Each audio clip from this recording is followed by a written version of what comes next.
ko, ito na po yung kilay ko. Ayan, tingnan nyo guys. O diba, ang kinis. O diba guys, ang kinis na. Ito po talaga guys, subukan nyo po talaga ito guys. Promise, magustuhan nyo po tong wax na to guys. Sobrang ganda talaga. 1, 2, 3, come on! Hey guys! Welcome back again to my YouTube channel. Ngayon guys, ipapakita ko po sa inyo kung paano po ako nag-wax ng aking kilay. Nakikita nyo po guys na wala po akong kilay ngayon kasi mag-wax po tayo. Ayan po guys, oh. Ayan, madami na po siyang tumubo. Ayan. Yung mga tubo na yan guys, yan yung iwa-wax natin. At saka, ang gagamitin po natin pang wax guys is ito. Ito ang kili wax. Nagamit ko na to guys sa pag-wax sa aking kilikili. So, ang nakalagay kasi dito guys, kahit anong klaseng buhok na may buhok ka na pwede mong i-wax, so pwede po siyang gamitin. So, ngayon guys, gagamitin po natin to at mag-wax po tayo. At gagamit lang po tayo ng ito, mga papel. Bond paper to guys. Kinakat ko po ng ganito kalaki. Ayan, ganyan po siya kalaki. Kinakat ko siya kasi maliit lang kasi yung ano natin, buhok natin. Hindi katulad sa kilikili na kailangan mo talaga na malaki yung papel na gagamitin mo. So ngayon, ito, ganito lang kalaki. Ayan, nasa sayo yan kasi ganyanin mo lang siya. Tapos ganyan. Sundan nyo lang yung buhok ng kilikili ninyo. So ngayon guys, magsisimula na po tayo kung paano ako mag-wax. So, kung gusto nyo pong malaman guys, please keep on watching. So, ayun na guys, I'm back. Ito na po yun. Ito na po yung wax natin. At kukuha lang po tayo ng maliit. Parang ano kasi to guys eh. Sobrang maganda kasi to guys. Para sa mga ano natin. Sa mga buhok na gusto nating mawala talaga. Ito yung wax na pwede nyong gamitin. Na-order ko to guys sa Shopee. Siguro ano na to guys, malapit na to magwa 1 year sa akin na hindi ko pa naubos kasi ayan guys, maliit lang po yung kunin nyo guys. Ayan, tapos ilagay nyo po siya sa papel. Habang ano guys, nilalagay nyo po siya, wait po kayo ng ilang seconds lang guys. Tapos, pwede niyo na siyang ilagay. Guys, at kailangan nyo din mag-pattern. Ang gagamitin po natin color na pang pattern guys is brown. Dapat kasi yun guys, white. Pero, wala akong white. So, ito na lang brown ang gagamitin natin. Magpa-pattern lang po tayo guys. Para maganda yung pagkabunot ng balahibo natin. Ito na guys ha. May mirror ako dito.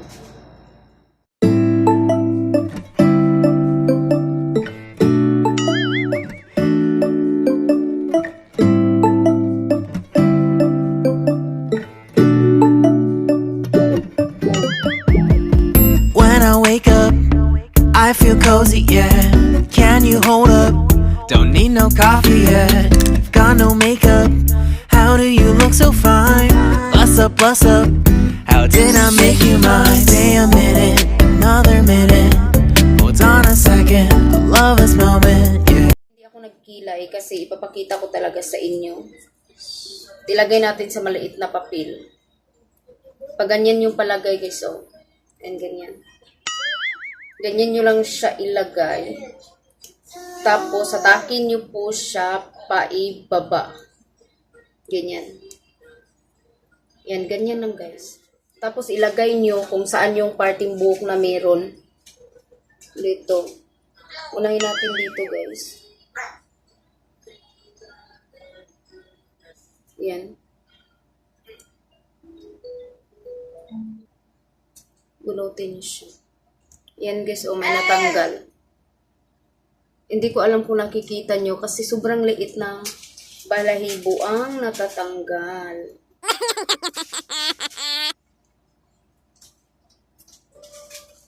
Actually guys, hindi talaga to siya madaling gawin. Hindi to katulad ng ibang mga pang sa kilay nila. So kailangan natin guys, kumuha ng isa kasi hindi po siya natatanggal. Maliit lang yung natanggal. So, kailangan natin kumuha ng isa pa. Yan. Kuha lang po tayo. Yun, maliit lang talaga guys kasi kaya para matansya natin yung ano guys, buhok. Shape lang natin to. Ayan, lumikot na talaga siya. Lagay natin sa papel. Tapos ilagay natin sa may buhok talaga. Ayan. Dapat ano nyo lang guys, itulak-tulak nyo lang siya. Pag ganon. Para ano talaga, matanggal. Hindi kasi siya ano guys, masyadong natatanggal kasi nag-ano kasi ako. Teka guys, lagyan ko lang to ng ano guys, lagyan ko lang to ng powder guys para didikit talaga siya kasi ano, nag-eyeshadow kasi ako, baka yung mga powder, mga nandito pa na, may natira pa, so kailangan ko lang talaga guys na ano, maglagay ng powder. Magkuha lang ako ng pulbos guys, ay balikan ko. Ito na po yung powder ko sa kamay ko at lagyan ko po siya. Lagyan mo lang siya guys, ayan. Gamitan nyo po siya ng cotton guys. Ilagay nyo, ano na, wala na. Wala na yung eyeshadow natin. Ano ba to? So, ayan. So, tapos na. Maganda na yun. Sure na ako nito. Tanggal talaga itong mga, ano to, mga buhok na to. Dump lang natin guys. Ganyanan nyo lang siya guys. Ayan. Ganyan lang. Tapos ganyan. O, diba? Ayan, guys. Ayan, guys. O, nakukuha siya. Hindi ko alam kung nakita nyo, guys. Basta may nakukuha ko siya. Baliktarin naman natin. Ito kasing pang-wax na to, guys. Sobrang maganda to, guys. Ang wax na kasi ito, guys. Sobrang maganda to, guys. Sa ano, guys? Sa mga buhok-buhok na gusto nyo talagang alisin. Sobrang maganda to. Yan. Hindi ko alam guys kung ano nakita nyo. Basta ano, may natanggal talaga siya. Kuha tayo ng iba guys. Ayun, nandito pa talaga yung mga eyeshadows ko. Ayan, paliit na yung papel natin guys ha.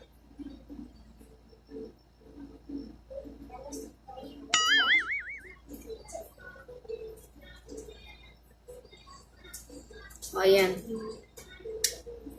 Ayan guys. Alam nyo guys, maganda kasi ito guys, na ito yung gawin nyo guys, na i-wax nyo na lang yung mga buhok nyo sa kilay. Kasi kaysa magbubunot kayo. Magbubunot kasi guys, masakit. At saka parang ano, lalaki yung mga balahibo nyo. Ayan guys, oh, ang daming nakukuha. Ayan guys. Hindi ko talaga alam guys kung nakikita nyo. Basta ano, may mga buk-buk talaga nito guys. Oh, ayan. Ayan. May mga buhok talaga siyang natatanggal. Ayan, malapit na tayong matapos guys. Sa isang kilay. Ayan. Ito kasi yung sinasabi nila guys, na tiis ganda talaga no? Ito alam ko, nakita nyo na talaga to guys. Ayan. Kita ko talaga guys. Gusto ko talaga makita nyo. Ayan. O diba no? May natatanggal na talaga. Wow, ang ganda na. Kasi guys, lahat kasi yung ano dito guys, lahat yung mga buhok nyo sa kilay na yung mga maliliit, matatanggal kasi niya guys. Walang kahirap-hirap tanggalin talaga. Kaya niya talaga yung ano, tanggalin. So kaya ano guys, naisipan ko talaga to na gawin at ipapakita sa inyo para may idea naman kayo. May idea kayo na ibang paraan na pwedeng gawin niyo sa kilay niyo. Na madali lang at saka makinis yung kilay niyo pagkatapos. Sobrang maganda siya. Makinis na wala na talaga siyang mga ano, mga kunting mga baby hair na natira. And guys, pasensyahan nyo na guys, Nandyan kasi yung dalawa kong anak. Kaya lang, kailangan mo talaga ng patient dito. Para gumanda talaga yung kilay mo. So, ang labanan dito guys is patient lang talaga. Kaysa naman guys, magbunot pa kayo o babayad pa kayo. Pumunta pa kayo talaga ng salon. Na pwede naman talaga natin gawin lang sa bahay. Madali lang naman to eh. Ayan guys, di ba? Malinis na no, pero meron pa talagang guys, kunting kunting buhok. Kailangan pa talaga nating i-remove. Ayan. O, di ba malinis na guys sa isa? Di ba yung isa meron pa yan? Tapos ito wala na. Di ba? Maganda. Maganda tong gawin. Pero kailangan nyo lang talagang guys, pagtiisan talaga. Maganda tayo. Although, dapat naman talaga tayo magpaganda ng mga babae, no? Kahit may anak na tayo, may asawa tayo, hindi pa rin tayo magpapaya sa sarili natin. Pero sa mga ganitong bagay, gagastos ka lang nito pag guys, may malaki ka talagang extra at saka may naipon ka na talaga. So, pwede mo na yung bigyan yung sarili mo na magpaganda ka naman kahit papaano, di ba? Ako nga, dati pumunta nga ako ng parlor. Pero matagal na yun guys, sobrang tagal na. Kasi, kuripot kasi ako guys. Sobra akong kuripot na tao. So, hindi ako basta-basta guys, gagastos na hindi talaga kailangan, hindi talaga yun, importante. Hindi ako ganun, hindi ako gagastos. Hindi ako magpapalabas ng pera, kaya kahit ano na lang naisip kong gawin, yun na lang, ginagawa ko na lang siya. Katulad nito. Ayan guys, ayan. Ayan guys, ayan, malinis na po siya guys. Sobrang malinis na po yung isa. At dito naman tayo sa kabila maglilinis. Ayan. Ayan, di ba? Ayan guys, di ba? May tumutubo talaga siya. O, ayan, kunin natin yan guys. Yan po yung iwawax natin. Ganun pa rin guys, ganun pa rin yung proseso natin. Ilagay natin sa mga maliliit na papel. Bond paper. So, ayan guys. Ayan, diba? Ang dami guys, no? Ayan guys, oh. Ayan, ayan. Ang dami talagang na yan guys, na nabunot, diba? Maganda talaga tong klase na wax na to guys, no? Sobra talaga ako nagandahan sa wax na to guys. Kaya, lagi ko talaga itong ginagamit every time na may ako, na magbubuno talaga ako. Ito talaga yung ginagamit ko guys. At o-order pa talaga ako nito guys. At dalawahin ko na para hindi na ako palaging mag-order. Kasi sayang kasi yung guys. Sayang yung shipping fee ko. Ayan, malapit na tayo guys. Ayan, kunti-kunti na lang. Mga dito na lang at saka dito. Maliit na lang. Sa ibabaw. Sa taas. Ayan. Tapos kasi ako dito guys. So ayan, malinis na po siya. So, ibabaw kasi guys, wala akong masyadong buhok kasi hindi pa talaga siya tumubo. Kasi, kapag kasi guys, pag ito kasi yung gamitin mo na wax, kasi guys, hindi talaga sila madaling tutubo yung mga buhok mo. At saka kung tutubo man po sila, maliit lang at saka hindi makapal yung mga balahibo niya. So, ayan na, sobrang linis na, diba? Ayan, maganda po kasi talaga tong wax na to guys, promise. Subukan nyo po guys at para malaman nyo kung gaano po siya kaganda. Ayan, ito. At ayan guys, ipapakita ko po sa inyo mamaya guys. Ayusin ko po yung kilay ko at magkikilay po ako guys. At ipakita ko po sa inyo guys kung gaano po siya Ipapakita ko po sa inyo guys at balikan ko po kayo mamaya pag nakakilay na po talaga ako. So guys, I'm back. Ito na po yung kilay ko. Pagkatapos ko po siyang i-wax sa wax na to. Ito na po yung kilay ko. Ayan, tingnan nyo guys.